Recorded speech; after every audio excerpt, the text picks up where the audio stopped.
Class 12 के सभी बच्चों का बहुत बहुत स्वागत है। सफेद फास्फोरस की क्रिया के बाद आज हम लाल फास्फोरस के ऊपर बात करेंगे। इंपॉर्टेंट टॉपिक है, कॉन्सेप्ट बहुत इंपॉर्टेंट है, पढ़ना है, इसको बहुत अच्छे से देखने का काम भी करना है, बड़े आराम से समझ में आ जाएगा, कोई ज़्यादा प्रॉब्लम वाला ये टॉपिक नहीं है। तो आइए हम वीडियो को स्टार्ट करते हैं, देखते हैं। देखिए, सफेद फास्फोरस के बाद हम लाल फास्फोरस के बारे में बात कर रहे हैं। क्रम से मुझे मालूम है कि हमने क्या किया था पिछले वीडियो में, लास्ट लेक्चर में क्या किया था, यही किया था ना कि आपने सफेद फास्फोरस को लेके उसे 240 से 250 डिग्री सेंटीग्रेड टेम्परेचर पे क्या कर दिया था, गर्म कर दिया था।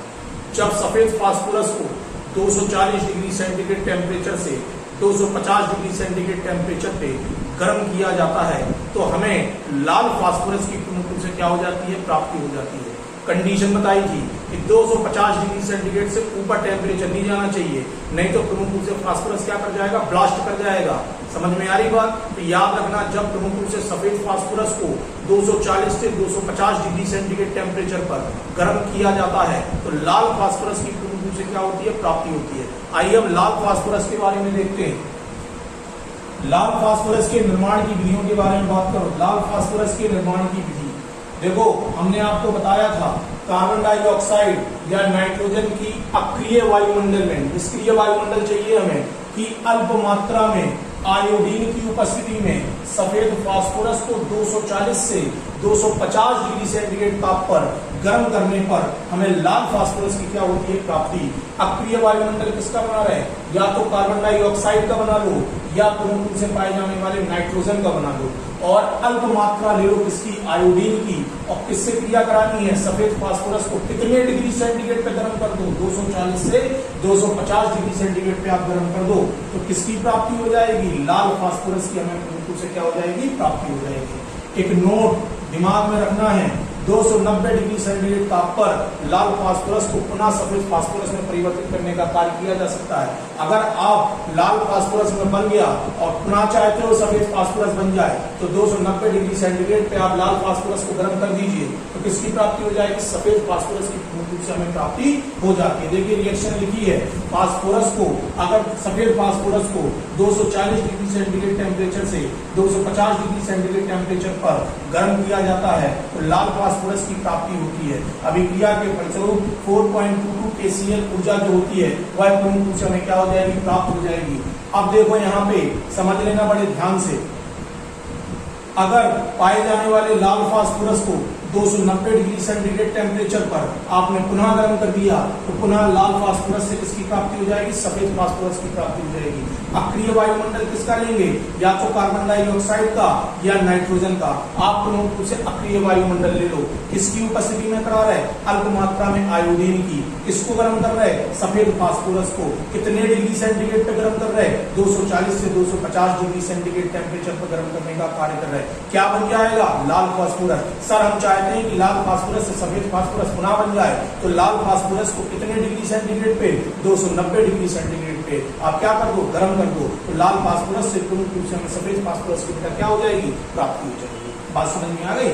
अब देखो और समझो, प्रोसीजर समझो, प्रोसीजर कैसे करते हैं। लाल फास्फोरस की बड़े पैमाने पर, लाल फास्फोरस को बड़े पैमाने पर बनाने के लिए हम सफेद फास्फोरस को एक अंडाकार पात्र में, एक अंडे के समान प्रमुख रूप से पाया जाने वाला बर्तन होगा, उसमें आप प्रमुख रूप से सफेद फास्फोरस को भर लोगे और उसमें थोड़ी सी मात्रा में आयोडीन को ले लोगे, कार्बन डाइऑक्साइड द्वारा अक्रिय वातावरण को उत्पन्न कर लोगे। इस बर्तन में थर्मामीटर लगाने के लिए दो प्रमुख रूप से पाई जाने वाली प्रणालियां जो होती हैं वह लगे रहने का कार्य करती हैं। एक सुरक्षा वाल्व भी लगाया जाता है। इन परिस्थितियों में यदि फास्फोरस को, सफेद फास्फोरस को 250 डिग्री सेंटीग्रेड तक गर्म किया जाता है तो सफेद फास्फोरस जो होता है वह लाल फास्फोरस में क्या हो जाता है, परिवर्तित हो जाता है। इस अभिक्रिया में अत्यधिक ऊष्मा निकलने का कार्य करती है, जिसके कारण पाया जाने वाला टेम्परेचर 250 डिग्री सेंटीग्रेड से अधिक हो सकता है। इसीलिए हमने इसमें विस्फोट होने की संभावना जो होती है वो बनी रहती है। इस विस्फोट होने की संभावना को कम करने के लिए हम एक सुरक्षा वाल्व लगाते हैं। जैसे टेम्परेचर बढ़ता है तो भाप जो होती है ना, भाप, वाल्व हमारा ऊपर उठ जाता है। वाल्व जब ऊपर उठता है तो भाप जो होती है वह प्रमुख रूप से क्या होती है, बाहर की तरफ प्रमुख रूप से निकल जाती है, जिससे फास्फोरस का टेम्परेचर प्रमुख रूप से डाउन हो जाता है और वह विस्फोट या ब्लास्ट करने का कार्य नहीं करता। अब यहाँ पे क्या करेंगे, अधिक समय तक इसको गर्म करने के बाद प्राप्त होने वाला जो प्रमुख रूप से हमारा लाल फास्फोरस है, इसको हम ठंडा करके NaOH विलयन के साथ क्या करते हैं, उबालते हैं।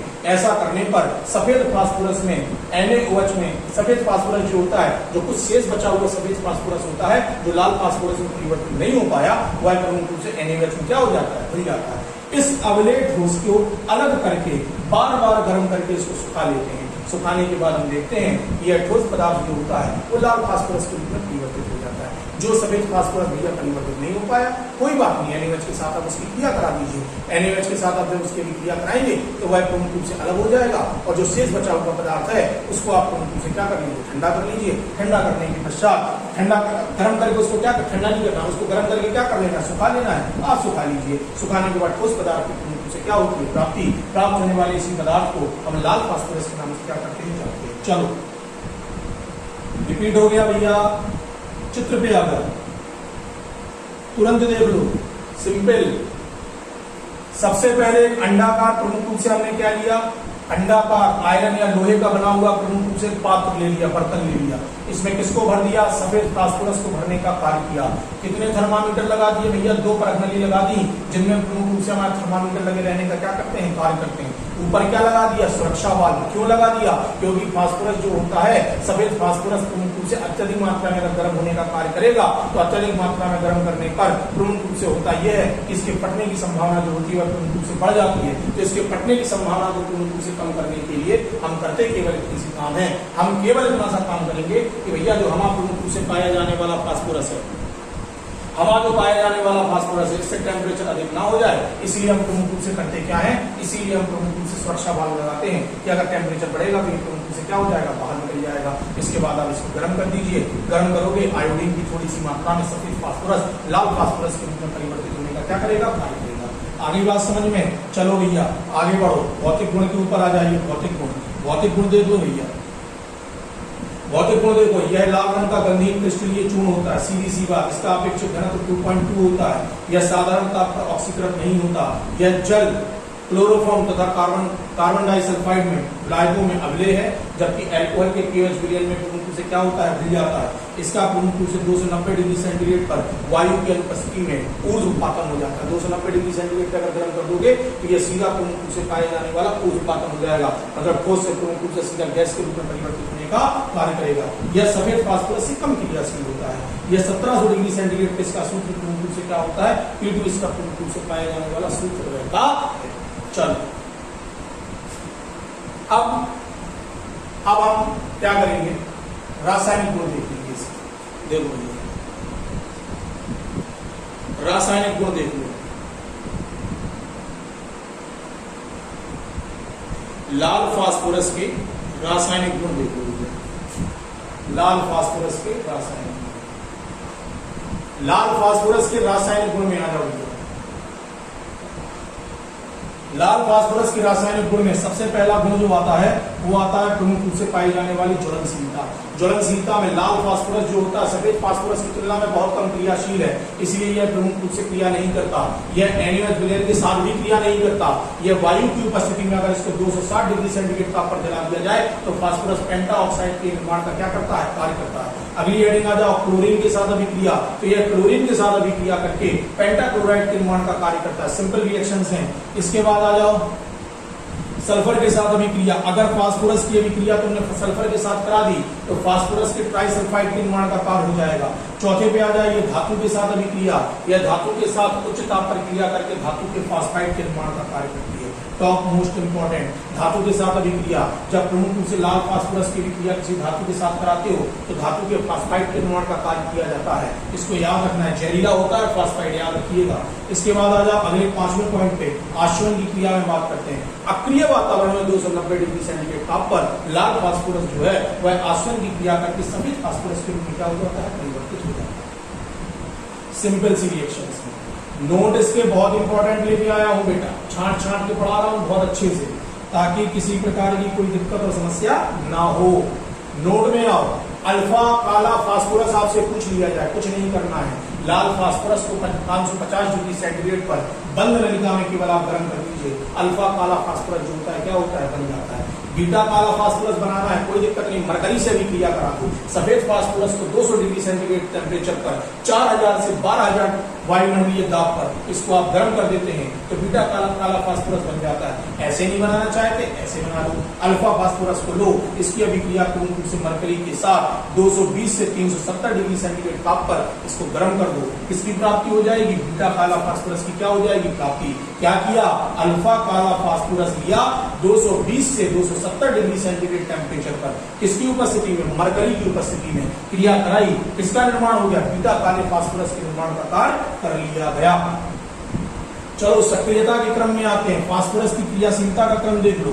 सबसे ज्यादा अत्यधिक क्रियाशील होता है सफेद फास्फोरस, फिर होता है सिंदूरी फास्फोरस, फिर होता है लाल फास्फोरस, फिर होता है काला फास्फोरस, फिर होता है बैंगनी फास्फोरस। सबसे अधिक क्रियाशील सफेद, फिर सिंदूरी, फिर लाल, फिर काला, फिर बैंगनी फास्फोरस जो होता है वह उपस्थित रहने का या सक्रिय रहने का कार्य करता है।